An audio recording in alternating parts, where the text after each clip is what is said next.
பாகிஸ்தான் வீரர் ஹரிஸ் ரவூப் விளையாட தடை விதிக்கப்பட்டுள்ளதாக பாகிஸ்தான் கிரிக்கெட் வாரியம் அதிரடியாக அறிவித்துள்ளது.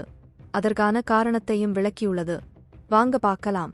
கடந்த வருடத்தில் ஆஸ்திரேலியா சென்ற பாகிஸ்தான் அணி அங்கு 3 போட்டிகள் கொண்ட டெஸ்ட் தொடரில் பங்கேற்று விளையாடியது. அதில் ஹரிஸ் ரவூப்பின் பெயரும் இடம்பெற்றது. இந்நிலையில் கடைசி நேரத்தில் ஹரிஸ் ரவூப் விலகினார். காயம் காரணமாக என்னால் விளையாட முடியாது என அவர் தெரிவித்த நிலையில் ரவூப்க்கு மருத்துவ பரிசோதனை நடத்த முடிவு செய்யப்பட்டது.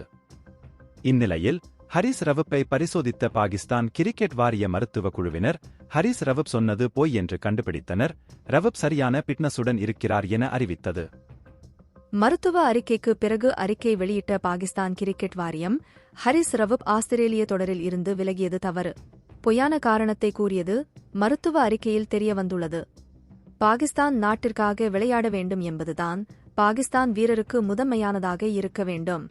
இந்த கொள்கையிலிருந்து ஹரிஸ் ரவூப் தவறிவிட்டார். இதனால் அவரை பாகிஸ்தான் அணி ஒப்பந்தத்தில் இருந்து விடுவிக்கிறோம்.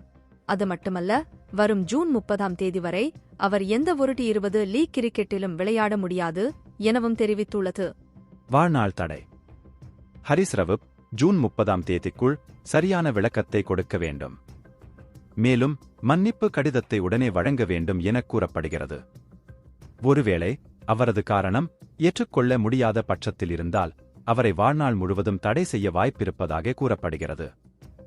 ஆஸ்திரேலிய டெஸ்ட் தொடரில் இருந்து விலகிய ஹரிஸ் ரவூப் அதன் பிறகு நியூசிலாந்துக்கு எதிரான 5 T20 போட்டிகளில் விளையாடினார். அத்தொடரில் பாகிஸ்தான் அணி 4-1 என்ற கணக்கில் படுமோசமாக தோற்றது என்பது குறிப்பிடத்தக்கது.